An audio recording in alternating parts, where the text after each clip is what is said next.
պատասխանեմ։ Մենք թեկուզ դուք նշեցիք, որ այսպես կոչված նորմալ, որևէ մեկը նորմալ այդ երևույթը չի գնահատում, մենք ուղղակի ձեզ հետ միասին նաև կարծես թե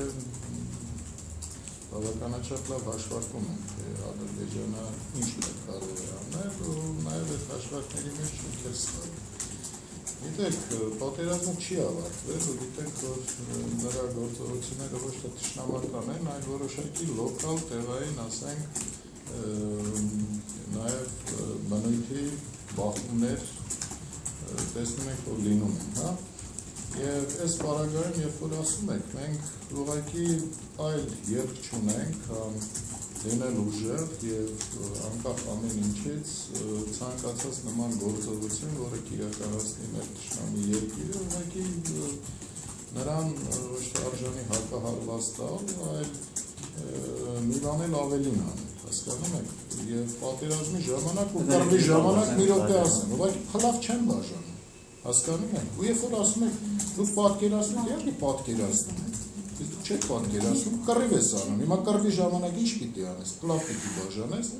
ու ձեզ համար է, բոլորիս համար է պարզ է, չէ, որ Միացյալ Նահանգները, նույն կոնգրեսականները, այս վերջերս նորից այդ առաջարկություններ, տեխնիկական միջոցներով բերեք հագեցնենք, որպեսզի շատ հստակ կարողանանք այդ միջադեպերը, որ լինում են, ճշտենք, ով է մեղավորը ու հասցեական պաստորեն մեղադրանքներ ներկայացնենք։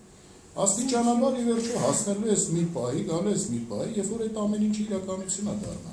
Ակնհայտ է, չէ, որ Հայաստանը ընդունում է երկու ամենակարևոր առաջարկությունները։ Մեկը այդ միջադեպերը հետաքննող իրականում հստակ մեխանիզմներ ունենալ, այդ նաև ինչու՞ չէ, տեխնիկապես զինելը եւ երկրորդը դիպուկարների հեռացնելը։ Եվ շատ պարզ ոչ միայն Միացյալ Նահանգներից բոլոր մտածողներն են, ինչ են ասում, հնարավոր չէ միաժամանակ եւ բանակցել եւ պատերազմել, հասկանում եք։ Պիտի ուրեմն այդ պատերազմական այդ գործողությունները, կրակոցներ, չգիտեմ, սահմանային միջադեպեր, պիտի դրանք կասեցնես, վերացնես, որ հետո նոր ուրեմն հերթական քայլեր անեն։ Իսկ ինչպես պիտի վերացնես, պիտի անընդհատ դու պատժես։ Իրենք մենք եթե ունենք ոնց, եթե մենք ունենք 3 զոհ, 10-նապատիկ, 20-նապատիկ ավելին պիտի ունենա մեր հակառակորդը, որպեսզի ի վերջո գա այդ գիտակցության, որ անհնար է նման իրավիճակով փորձել վախեցնել, շանտաժի ենթարկել, խոսքով վերաբերել ոչ թե մեզ, որովհետև ես կարծում եմ, որ որևէ մեկը չէր կարող վախեցնել, հասկանում եք։ Խոսքը վերաբերում է այդ շանտաժը, որ այդ շանտաժի ճանապարհը ընտրել է ու փորձում է նաև եռանախագահող երկրներին, միջազգային հանրությանը, մոլորության մեջ գցել, անդադ ասել, որ ինքը չի համակերպվի, ինքը անպայման գնալու է դրան, ինքը անպայման սկսելու է պատերազմական գործողություններ, հասկանում եք։ Իմ պատասխանի կարիք ունեք, ես գտնում եմ, որ եթե ամեն անգամ եթե սահմանի վրա զոհվում է զինվոր, մասամբ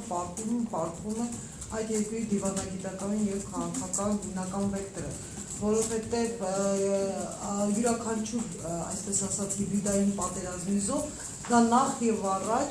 տվյալ երկրի դաշնակցային բլոկի թերությունների հետևանք է։